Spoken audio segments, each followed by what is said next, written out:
Welcome to the Mission Matters podcast, a podcast from Shield Capital where we explore the technical opportunities and challenges of developing and deploying commercial technology to national security customers. I'm Maggie Gray. And I'm Matt Kaplan. And we are your hosts from the investment team at Shield Capital. All views expressed by the hosts and guests on this podcast are solely their own and do not reflect the opinions of their employers or investment advice. References to any securities are for informational purposes only and do not constitute an investment recommendation or offer to provide investment advisory services. In this episode of the Mission Matters podcast, we sit down with Shield Capital operating partner, Lieutenant General Pat O'Reilly, to discuss missile defense. Previously, Pat served as the three-star general in charge of the Missile Defense Agency, the Pentagon's inter-service organization responsible for U.S. missile defense. Before that, Pat had a long career in missile defense. He was the program manager for several key U.S. missile defense programs, including THAAD, National Missile Defense, Aegis, Directed Energy, PAC-3, and radars and space assets. Missile defense is a very popular topic of conversation in national security circles these days, primarily because of the Trump administration's announcement for a Golden Dome, which is an air and missile defense system that would shield the U.S. from any threat. Yeah, I mean, I feel like every single time I go to D.C., it's basically inescapable, or any space event, from hearing the words Golden Dome. But I don't know, Matt, what do you think? Do people actually have a good understanding of what this might actually mean? Well, before we did this interview, I certainly had gaps in my knowledge about missile defense and what a Golden Dome architecture could look like or cost. And when we started preparing for this interview, we realized just how complicated missile defense really is and how little we really knew about it. Now, one important thing that I now better understand is just how difficult missile defense is to get right. It entails thousands of exquisite technologies working together perfectly for a span of a few very crucial seconds.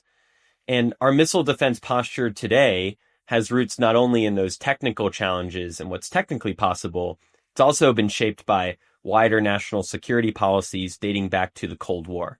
And I think those Cold War policy frameworks are still really important for understanding the state of missile defense today.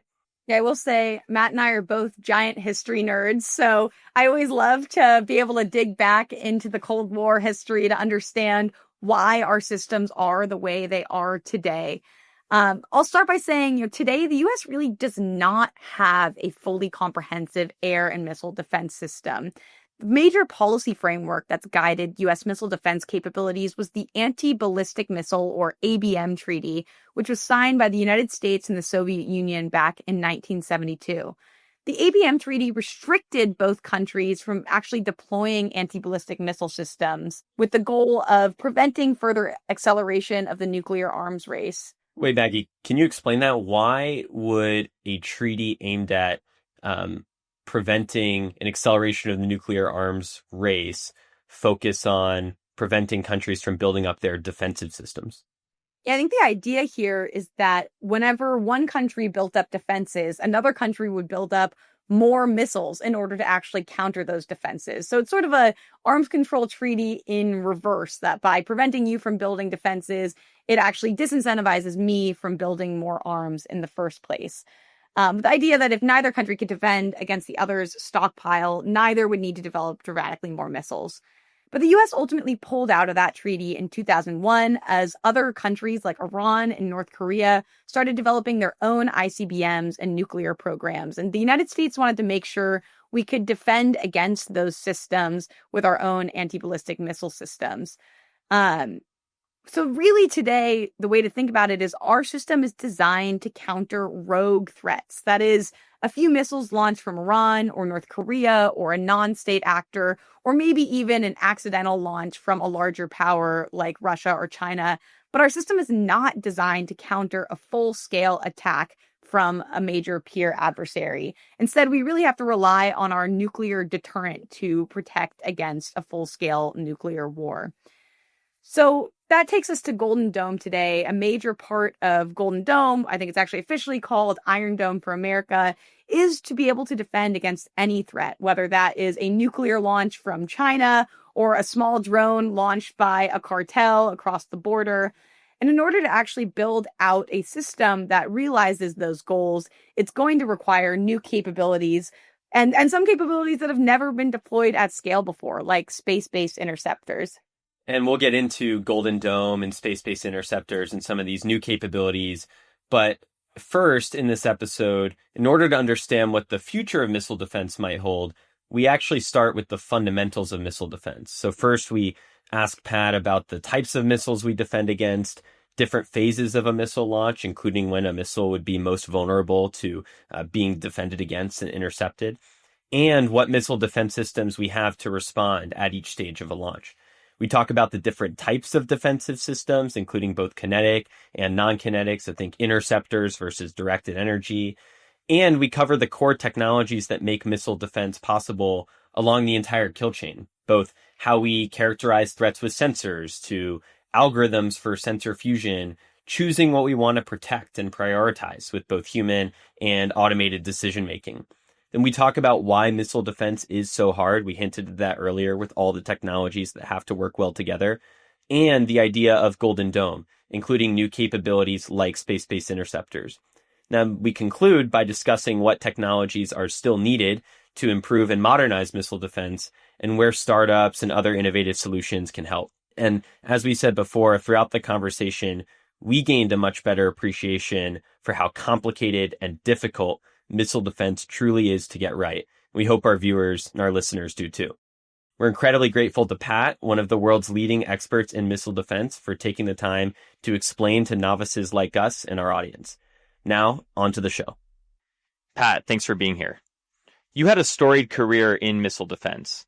Within the Army, how does one even get into missile defense? Did 18-year-old Pat know that he was going to start a long career of working on missile defense issues when he started at West Point? Actually, no. And thanks for having me here. But to answer your question, in the Army, it's the old saying, you do what you're told to do. And I had just finished teaching physics at West Point as a captain. And the next thing I knew, I was in a organization called the Strategic Defense Initiative Organization in the Pentagon in 1989. That was started by an initiative from President Reagan, and the Army did not have enough officers participating. So overnight, I found myself in the SDIO organization without any training or background. So that's how I got started. And I literally was the junior person in the entire organization. And can you walk us through how you went from being the junior person in the entire SDI organization to being the senior most person in all of U.S. missile defense at MDA? Well, like everything, things are controlled by Congress, and I went to work one day and found out that the directed energy program that I was the program manager of was lost all its funding overnight. So then I went down the hallway and literally knocked on 100 doors and saw if anybody needed help. And there was a program called THAAD at the time, Theater High Altitude Area Defense, that was short some people, and I ended up working in theater missile defense, and that's how I shifted from my physics background in directed energy to missile interceptors. So, Pat, I want to start off just asking a basic question. I think Matt and I seem to see missile defense everywhere these days. It's in policy discussions in DC. It's in every other pitch deck. I feel like we see, especially those in the space domain.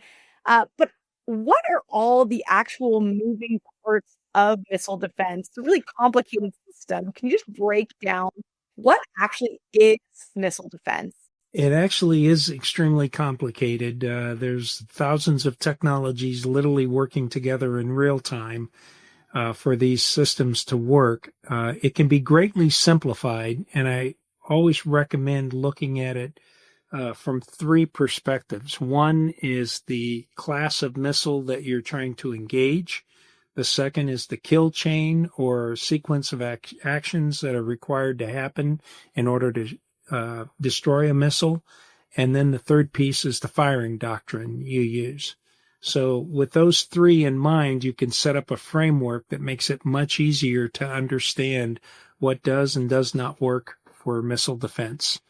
And I just want to comment up front, a lot of times air defense, which is focused on anti-aircraft and drones, is intermixed with cruise missile defense, which is specific for cruise missiles. And that is also integrated into discussions about missile defense. Those are three different military capabilities, and they require different firing doctrines, different technologies, and different threats. Yes, maybe we could start with that first piece. What are the different kinds of missiles we might be defending against in the first place? There's two basic classes of these missiles that we're most concerned about. There's the ballistic missile, which by basic physics means that after it's been launched and the booster burns out, it then coasts to its target. And if it's a short range, it might be a 15-minute flight. If it's a long ICBM, it could be over 30 minutes of flight. But it is just coasting, and it's following basic rules of physics and Kepler's laws, or laws of orbital mechanics. And so you can pretty well predict where they're going to go at any point in time. The other class of threat missile is the maneuvering threat. And they actually have either control surfaces, or they have different types of propulsion systems on board that can steer them during flight. So it is very hard to predict where they're going to be at a certain point in time. Hypersonic missiles that you hear a lot about today are that class of missile. But I will point out, maneuvering RVs were introduced by the Russian, or the Soviets actually, in the 1970s. And since then, they have been a very hard missile to intercept because it's unpredictable what its path is. Each missile characteristic of a missile is categorized by its range. You have short-range missiles that are 300 to 1,000 kilometers, intermediate-range missiles, which are 2,000 to 5,500 kilometers, and strategic missiles are missiles that travel greater than 5,500 kilometers. There's a reason they're broken into those three categories. Number one is the speeds and the altitudes, and are they flying? Short range typically fly inside the Earth's atmosphere. Intermediate range leaves the atmosphere for a short period of time, and then it re-enters. And then a strategic missile spends most of its time outside the Earth's atmosphere. You will often ask, well, what about 1,000 to 2,000 kilometer missiles? The reason they're not covered typically is there was a treaty between the United States and Russia and the Soviet Union for many years that banned intermediate range missiles. So there was very little development done in those areas. And typically the missiles today, there's very few that are in that range. Just to clarify, you mentioned earlier ICBMs. Is that the same thing as strategic or 5,500 kilometer plus range missiles? Yes. A strategic ICBM is a strategic missile. It's given that range because it's traveling between 7 to 10 kilometers a second. And that requires a completely different set of technologies. You also mentioned cruise missiles earlier. Are cruise missiles part of these categories you described, or are they not considered under the same missile defense? They actually have their own class of weapon system because they're so unique in having maneuvering airborne capability, at the same time the speed and the ranges of a missile. So cruise missiles are considered separate. Got it. So when we talk about missile defense, we're talking about ballistics and hypersonics. You're talking about, yes, ballistic and maneuvering missiles of those three ranges: short, intermediate, strategic. Yes, and now I want to, can you talk a little bit more about that second piece you mentioned, which is the kill chain and command and control? Yes, the kill chain is made up of 5 different components. First is the sensor, which initially identifies a threat missile has been launched, and then starts to track that missile so that over time it can actually predict where that missile is going, especially if it's a ballistic missile. Those sensors can be land-based, maritime, or space-based. Then there's an important part that's often overlooked is the communication between these different components. They have to be secure and real-time communication that can handle a lot of data. The third piece is the battle management and control system. That's the overall system that pairs together weapons systems to a particular threat missile that has been launched. The reason that is so important is, as I go back to what I said before, the ranges travel at different speeds and they have different signatures and so forth. And because of that, the interceptor must be paired so that it matches the type of capabilities that the range of the threat missile will have. For example, if you fire a short-range missile, that means it's traveling most of the time through the atmosphere. So an exoatmospheric interceptor would not have much capability. So therefore, you marry the Patriot system and the SM-2 missiles, which are built and designed to travel primarily in the Earth's atmosphere. The intermediate range missiles require a THAAD system or an SM-3 missile that is designed to travel at higher velocities, has more maneuverability, but it operates in the upper atmosphere. And then the strategic missiles require a ground-based mid-course defense interceptor, which is designed to operate in outer space and literally can maneuver many kilometers in order to be able to hit something traveling at 10 kilometers a second. So the important point is to note that if you mix these up, you cannot be very effective against an intermediate range threat missile, for example, with a Patriot system, or a THAAD system wouldn't be very effective against a strategic missile, and a strategic interceptor in GMD would not work well against a short range. So it's very important that they keep track of what the inventory is, what the threats are, and which weapon system is being paired to which sensor or threat missile. Then besides C2BMC, once that pairing has occurred, it then hands off the mission to the weapon system in order to allow a fire control solution, it's called, to be developed. And then that fire control system is uploaded into the interceptor, and then the interceptor is launched. It has to take into account the flight time of the interceptor as well as the closing velocity and the flight time of the threat missile. What's really important here is the concept of what we call the error basket. The error basket means we've tracked the missile and the threat missile, and we can predict it to a point where we are able to fire an interceptor into this, as you could imagine, a basket, a three-dimensional basket in space. And that interceptor is flying towards that basket. And by the time the threat missile arrives, the interceptor should be in the same location with enough maneuvering capability to counter any errors that occur in that trajectory prediction so that it can steer itself to an actual intercept.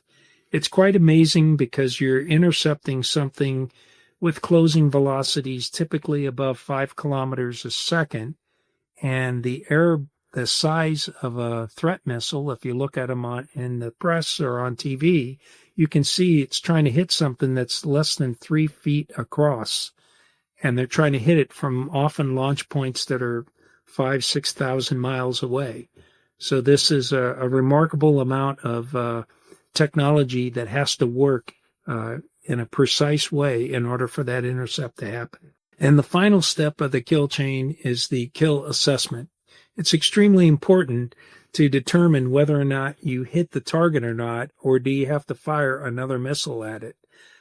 This becomes complicated when you have multiple threat missiles being intercepted in a close location, because the destroyed missiles, their debris is flowing in front of other missiles that are still coming in. So that's quite a challenge to complete the kill assessment, but it's extremely important. So that's the kill chain, each one of those 5 steps. And maybe one quick question about the different kinds of interceptors. I know we've talked about this. There's both like kinetic interceptors and then also some of these non-kinetic or directed energy interceptors. Could you talk a little bit about those different approaches? Yes, well, the kinetic interceptor is extremely complex, but the technology is in hand in order to launch missiles. But you do have to take into account the battle management, the firing doctrine, the flight time, the control of the missile, what altitude the intercept is coming to. All of that has to be calculated, and the missile has to be, the interceptor has to be flown in a precise way in order for an intercept to happen. A directed energy system obviously moves at the speed of light. And because it's moving at 186,000 miles a second, the fire control is much simpler. And when you hit a missile, the nice part about a directed energy system is you may not destroy it, but you may disable it. The beauty of that is that then it doesn't break up and cause debris that makes it harder to hit other threat missiles in the local region. So there's a lot of benefit with directed energy. The issue has been still developing that technology so it has ranges through the Earth's atmosphere of hundreds of kilometers or longer, and the power required, if you base it in space, how do you get that much laser or high power microwave power in space? Those are all still technical challenges that have not been overcome yet.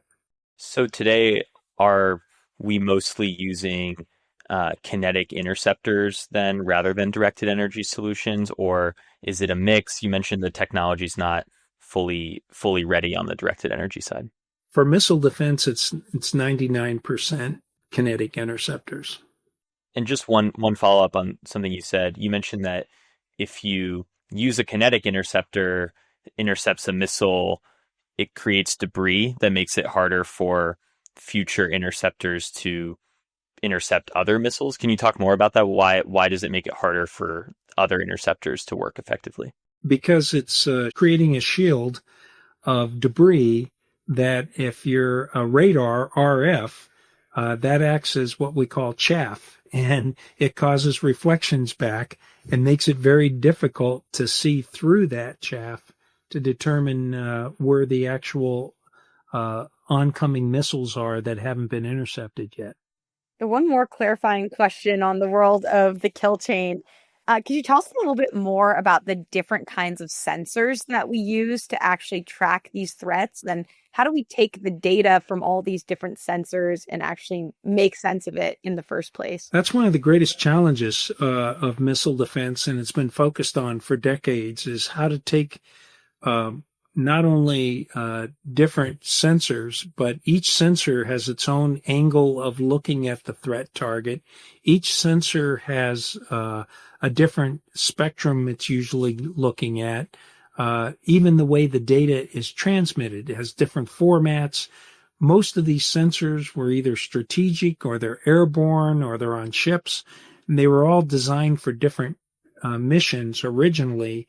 And so the C2BMC system, the battle management and control system for the missile defense, has to take into account all of these inputs and also the reality of geometry. If you're close to, you may be a sensor that's not high resolution, but you happen to be in a location that's very close to the threat missile as it's flying by, it may be your best sensor. 5 seconds later, it may be a strategic sensor that's 1,000 miles away, may be your best. So the system has to continually go through and calculate what is the best sensor at that moment to use in order to predict the track so that a interceptor can be fired to it. And the last point you made was extremely good, is the question on fusing. There's a lot of definition of fusing. Fusing a lot of times means make sure you pick the right sensor at the right time. But the real definition of fusing is that the accuracy of the combined data from all the sensors is better than any individual sensor.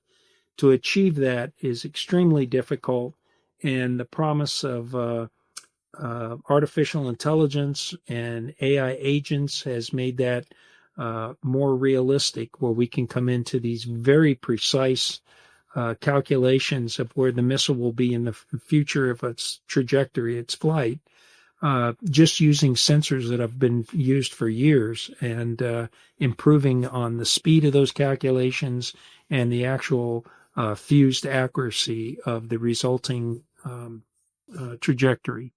And the way you're describing sensor fusion here, if I have a sensor on some ship somewhere and then a sensor in space and then a sensor on land, and I want to be able to combine all the data from all of them to get an accurate picture, like what is the communications technology needed to manage all that data and make those decisions in real time? Well, the network is extremely important in this architecture. And also you may have not only the particular sensors during the flight of a threat, you may have your best sensor because of its location, but also you may have it because it is has an unobstructed view. Long range missiles, you have to deal with the curvature of the Earth.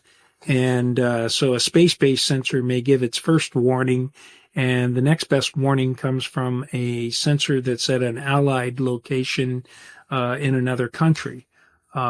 We have when we upgraded our sensors originally back around 2000 or so, when we turned on some of these new high fidelity sensors, we actually got some disturbing news when we were watching the space shuttle, where it appeared the space shuttle was breaking up on us. And in reality, the sensor was so accurate, we were getting 4 or 5 returns off the space shuttle, where in the old ones, using the old algorithms, we'd get 1 return.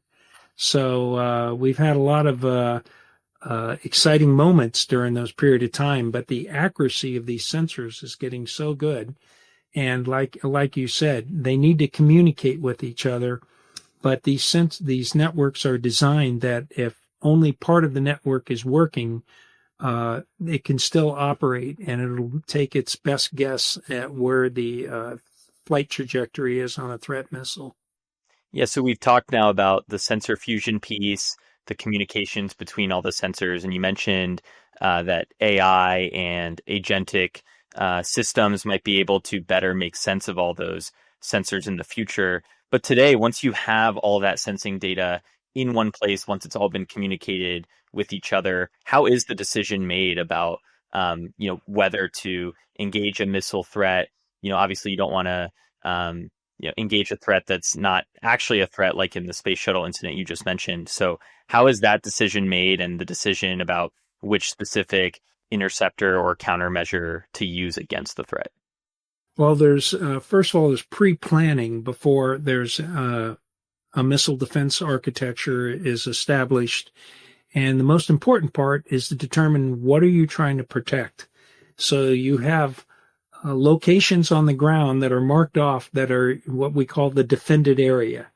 And if the threat missile is obviously not flying into a defended area, we do not engage. We just let it fly and hit a target that is, or the ground or the ocean, that is not seen as a asset that has to be protected.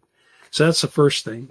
Second thing is you have to determine the type of missile, try to differentiate the different types of missiles that are out there, the threat missile, and figure out what is it carrying on board based on historical intelligence.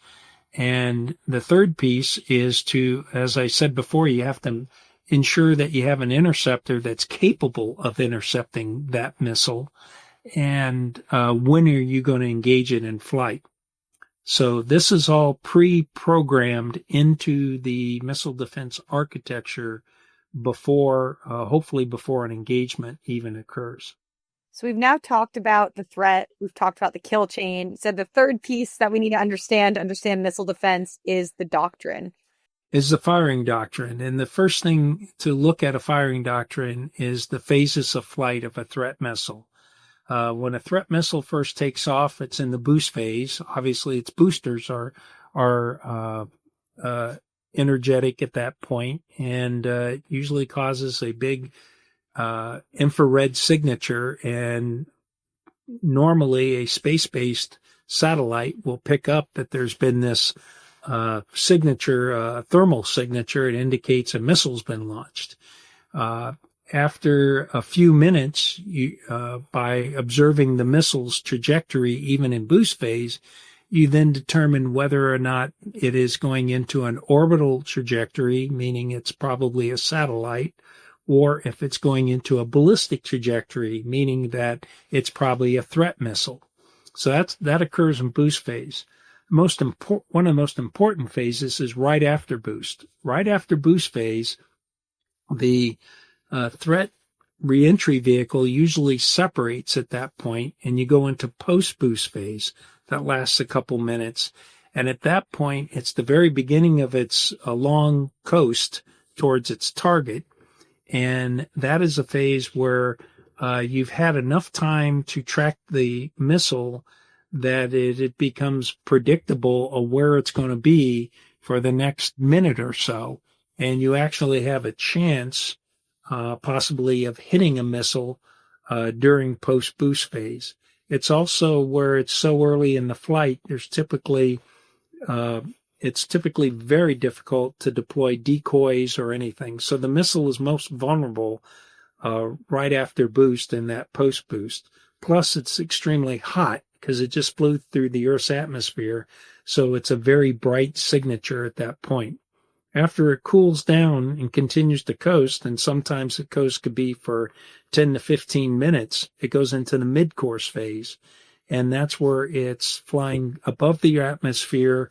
An ICBM, like I said, can fly for 10, 15, 20 minutes even before it starts re-entering the Earth's atmosphere. And when it re-enters the Earth's atmosphere, that's the terminal phase. And that only lasts a few minutes, and it's moving extremely high velocity. You have plasmas being formed around the reentry vehicle. You have all of the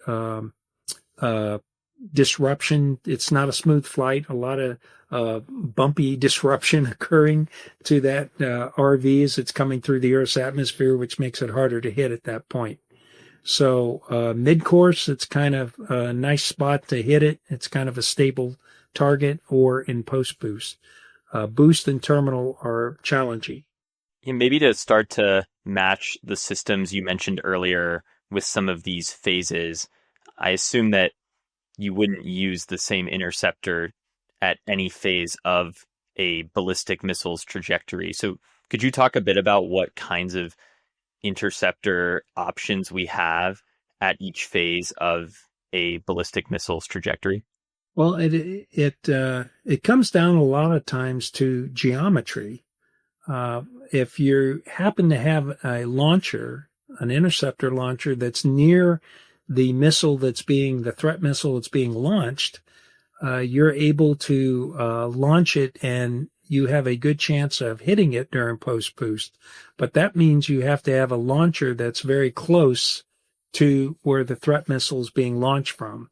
And that is typically an Aegis ship with an SM-3 or an SM-2, or there's a longer, higher velocity standard missile. That's what SM stands for.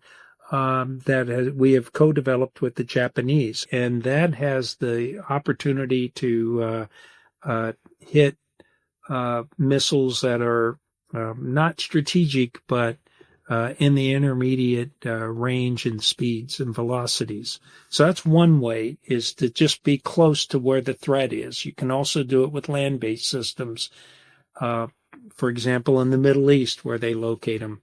On the other end, you have what we call goaltending, and it's like hockey. You don't have to be at the goal, but it's best to be in between where the shooter is and where the puck is going to travel past. So another place to focus your missile defense is around the defended area, as I mentioned before. where you want to intercept just as a defender would on a hockey team before it hits the goal. Got it. So the first examples you gave where you have your interceptors close to the point of launch was for boost or post boost phase, and then Well, it's post boost. Boost phase is extremely difficult because you're hitting something that is accelerating, and usually it's out of reach. It's being launched from a location that is safe for the threat, your adversary, and so it's very rare you're close enough to actually hit something in boost phase. Post boost, you've had enough time and it's no longer under powered flight where you probably have a better chance. And the most mobile systems we have for land for that velocity would be THAAD, and for maritime it would be the Aegis system. so the reason that it's more feasible to take out a missile in post boost is because it's now closer to where the interceptor is, or just because we've had more time to respond? Or, yeah, I don't totally understand why it's easier in post boost than boost phase. Because you've had time to respond. The boost phase is usually only a couple minutes. And now if you're in the right location, the post boost that's flying near you. And so if you're located correctly, depending on your intelligence ahead of time, you can be as close as possible. And the post boost, you're no longer in powered flight, and it's fairly predictable where it's going to fly, and you've had enough time. And it's difficult to deploy decoys in post boost phase. You can, but they're going to eventually become evident that they're decoys. The terminal phase, again, if you're worried about short range threats, you can have the Patriot system there. The Navy has the Standard Missile 2 for that, and for shorter range, and actually for air defense too, both of those systems. And then for mid-course, it's either the SM-3 missile with the Aegis system on maritime ships, or the THAAD system for a ground base. Again, these interceptors it's being done that way because the characteristic of the interceptor, the seeker on board, its guidance system, its control surfaces are all designed for operating in a certain part of the atmosphere. And that's why they're paired up with threats that fly in that part of the atmosphere. I know today there is a lot of discussion about what it would take if we wanted to try and hit a missile in the boost phase. Like, is it even possible to do in the first place if that were a goal of trying to take these missiles out before they're able to deploy multiple warheads or decoys or elsewhere? So the challenge with boost phase is, again, first of all, you don't know when it's going to happen, and once it's launched, you have very little reaction time. So it's going to have to be an interceptor that can be fed information from a sensor that a launch has occurred, and its path has been predicted, and it's in a location, typically in outer space, that can reach the target within a couple minutes.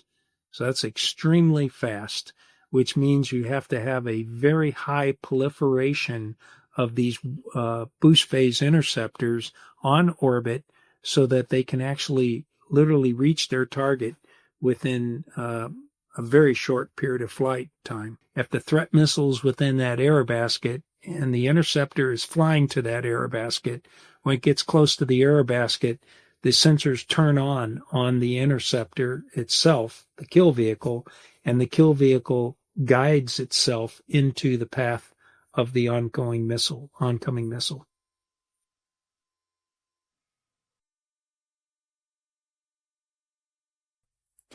Pat, what is the state of our adversary's current missile capabilities? Have there been any major changes over the last couple decades? And, what do we need to be prepared to defend against? Well, the proliferation of ICBMs, in fact, missiles of all classes, is very unnerving. Over the past 20 years, it's been exponential growth. not just exponential growth on the black market and the indigenously developed missiles themselves, but also their ability to be launched off of mobile launchers. In the old days, very old days, when long-range missiles were launched off of launch pads, you knew where the launch pads were, you knew where to watch, and you could counter those launch pads if you had to. Today, many of the even ICBMs are on mobile launchers that can be hidden, they can be moved, they can be camouflaged. It's very, very difficult to track where they are and know where they are ahead of time. So the system has to be basically able to react to them after they've been launched, because it is so difficult to find the literally thousands of long-range missiles that have now proliferated. It's very well known that Iran has developed missiles, and years ago they tested many tens of missiles being launched simultaneously. So they have that capability. It's well known. The North Koreans are continually testing their long-range missiles, although the testing for ICBMs is not that impressive yet, because it basically goes straight up and then comes straight down, which is remnant of our early missile tests in the 1950s. But they are making progress. And then Russia is using the historic Soviet missile arsenal that's been developed. And finally, China has had a very large proliferation of long-range missiles on mobile launchers. So earlier you mentioned the ground-based mid-course defense system, which was, the primary system used to take out some of these very long-range ICBM type missiles.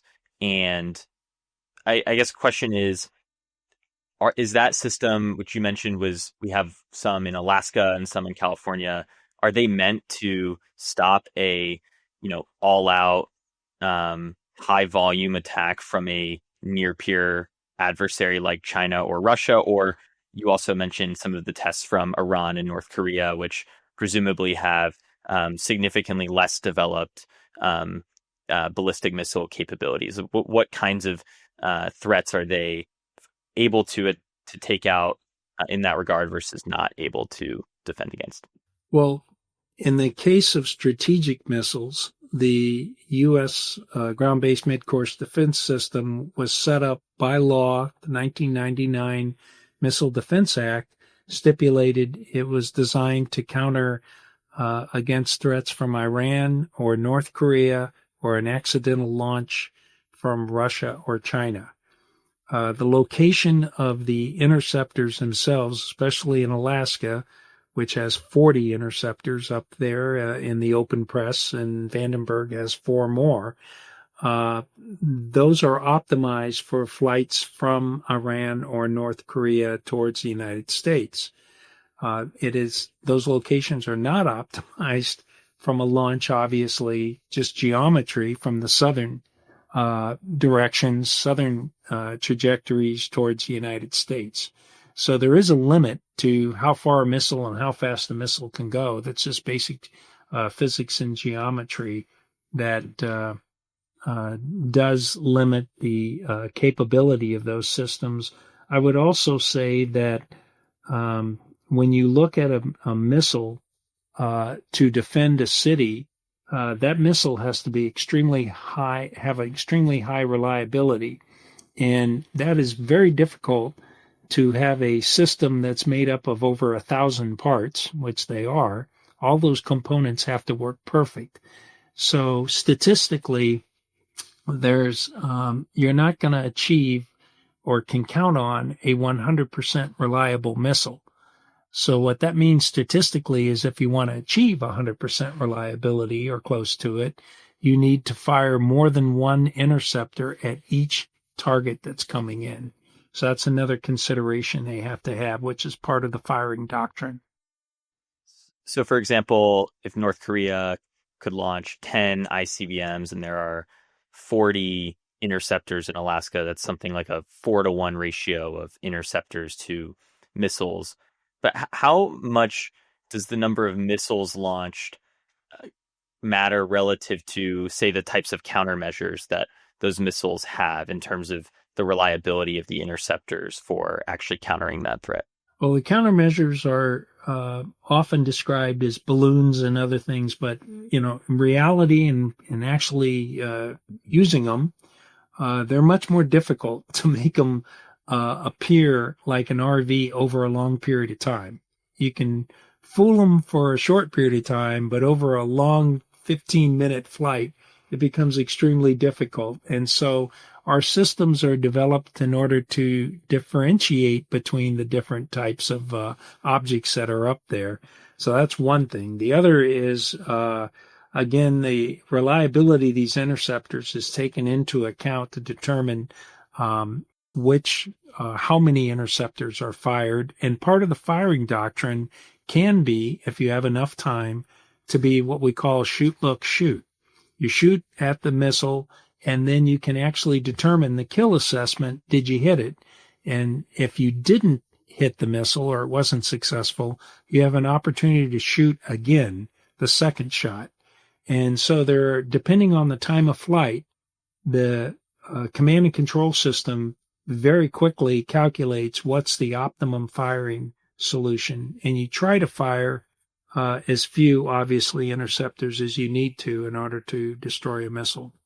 Yeah, so Pat, I want to shift the conversation a little bit to the hot topic of missile defense today, which is Golden Dome, or I guess the executive order is called Iron Dome for America. So in reading this executive order, and I know it's still kind of a new concept that has not been fully fleshed out yet, from your perspective, like, what is really the new idea here for this next generation of missile defense that we don't have in our current missile defense system? I think there has been some technological advances over the past few years with our sensor resolution, the proliferation of commercial space, making affordable sensors flying at low Earth orbit, called LEO. Which can be many of those satellites can be put into space now at an affordable cost because of the commercial reduction of the cost of a launch. Used to be $20,000 to $30,000 a pound in the 70s. Today, it's about $1,500 a pound on a Falcon 9, for example. That's a tremendous reduction in cost, allowing us to put a great number of sensors up there at low Earth orbit. Because they're affordable and they can be built that they don't have to last 20 years or 10 years. They can be built so after a shorter life, they return to Earth, burn up, and they can be replenished. That gives us a significantly greater amount of sensor capability to be monitoring the threat. As we referred to before, the command and control system, there are literally tens of thousands of calculations going on simultaneously in any of these large-scale attacks, and using artificial intelligence, neural networks, agentic agents, things such as that. It has greatly simplified the software architecture required and allows the command and control to take many more or a much greater amount of input data in which to calculate. But in terms of the weapons themselves, the propulsion systems and so forth are pretty much standard, have been developed over the years. The kinetic interceptors. The one area I think would be different would be launching the interceptors from space, SBI. Again, that architecture would depend on what the threat is that it's trying to counter and how many you need. If you're just trying to conduct a mid-course intercept from space, you do not need as many space-based interceptors. If you're trying to hit in post-boost or boost phase, you would need a tremendous amount space-based interceptors, so they're close enough to the launch. So those are some of the significant technical advances that have occurred. From a point of the Iron Dome you referred to, I was involved in that development for many years in Israel. That is a much smaller piece of ground that you're trying to protect versus obviously the geographic area of the United States. And you're fairly certain of where the threat trajectories are going to come from. So you can do goaltending and other things, as I said. To protect the United States, you're going to have to be concerned about threats that could come from almost any direction.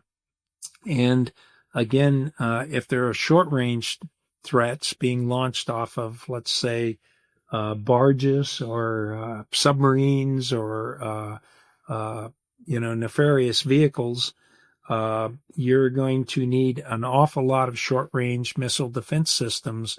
Just by counting up the number you would need for Patriot would be a tremendous number of Patriot systems.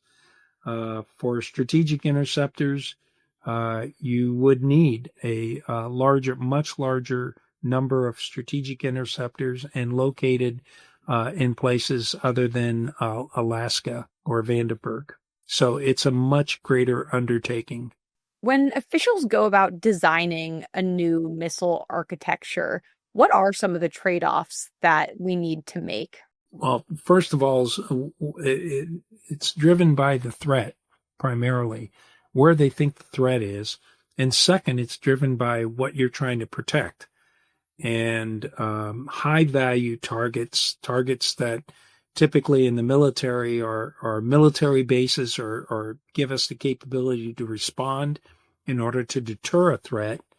Those are usually considered high-value targets, seats of government and other population centers. So all that has to be taken into account in order to design the, again, goaltending between where the threat is launched from or can be estimated to be launched from to what are you actually trying to protect on the ground, and then where in between that trajectory do you place your interceptors, your sensors, and so forth. I will say it's hard for to make a comment about Golden Dome at this time because the architecture has not been publicly released. So it's very difficult to determine what factors were traded into that architectural design. So as we look towards some of these future missile defense plans, as venture capitalists, of course, we have to ask the question, what role do you see for startups in missile defense? I see several. First of all, we've talked a lot about calculations and computations that must go on and about real time. So that kill chain I described, if there's technologies or algorithms or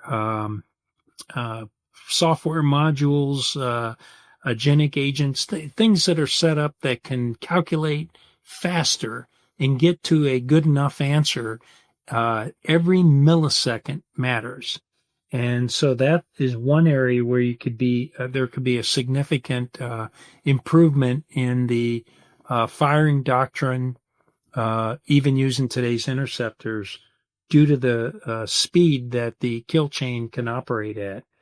The second one I would think is associated with that would be the different types of technologies associated with object identification and resolution of existing sensors today. Again, it's driven by calculations. And so those are the principal ones. Propulsion systems are very capital intensive, and they tend not to lend themselves for that.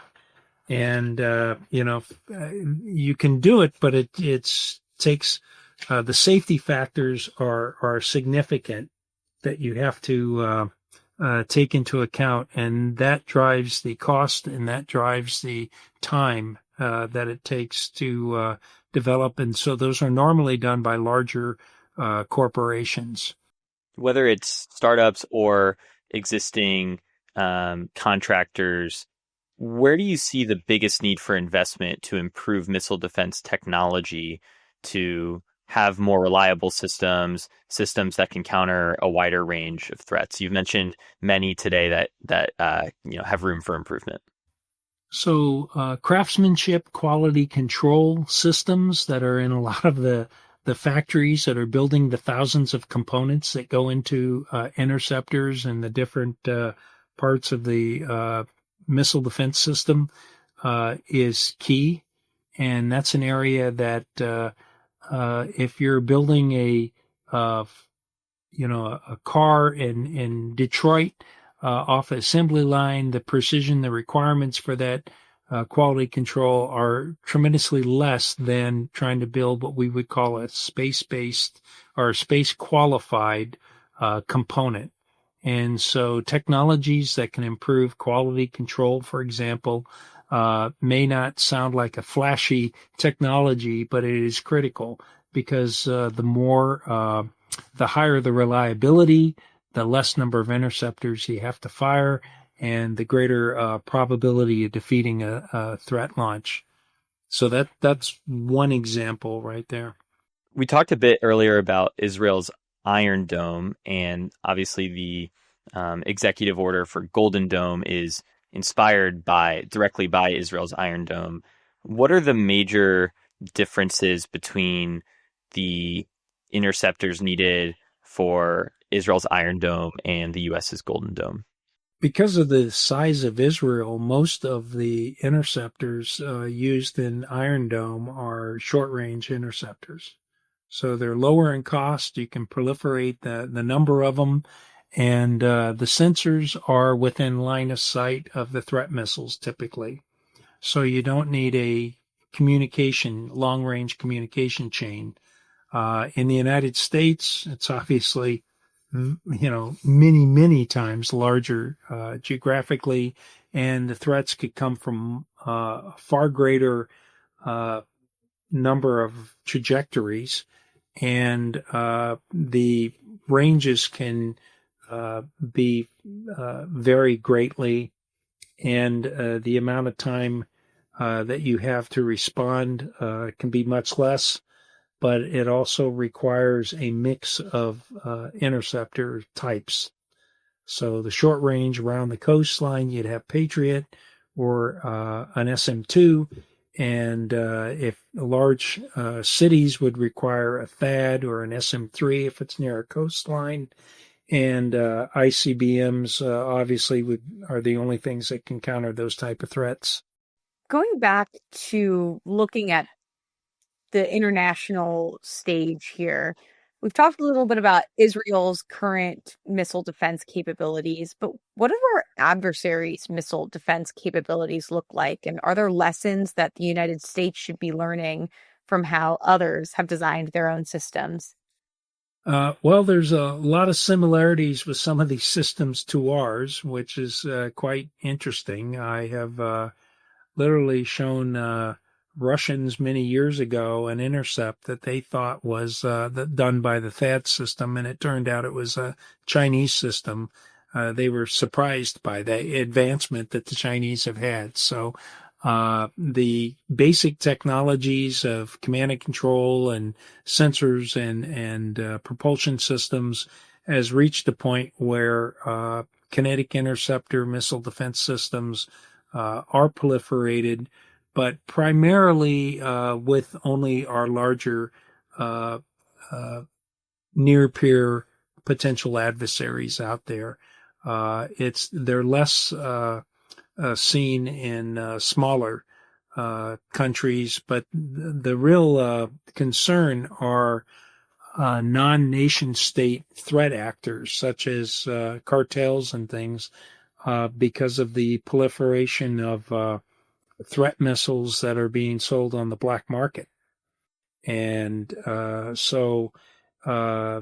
and associated with that is the use of software and modules and maybe AI. I'm not sure at that level, but it greatly simplifies the training required to launch a missile. So you can be a fairly untrained person and successfully erect and launch a missile that can be bought on the black market.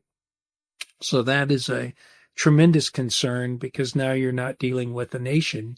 You're dealing with all of these other, as I said, non-nation state threats. Anytime we think about a new missile defense architecture, making a change to it, I'm just thinking back to the ABM treaty and limits to the amount of defenses that the U.S. and the Soviet Union would build to maintain deterrence with each other. How should we think about the ways our adversaries might respond to any changes to our missile defense architecture? Well, first of all, what I just mentioned is the greatest threat because it's really hard to deter a non-nation state actor, some criminal group or so forth that may want to hold a region hostage. We recently saw the Houthis, for example, threatening international shipping off of Yemen for the last couple of years, and the impact that has had. So the architectures now have to be extremely agile and flexible to adjust to not only defeating missiles coming from a certain region, but also focusing on the defended assets no matter what direction they come from, which is a much greater challenge.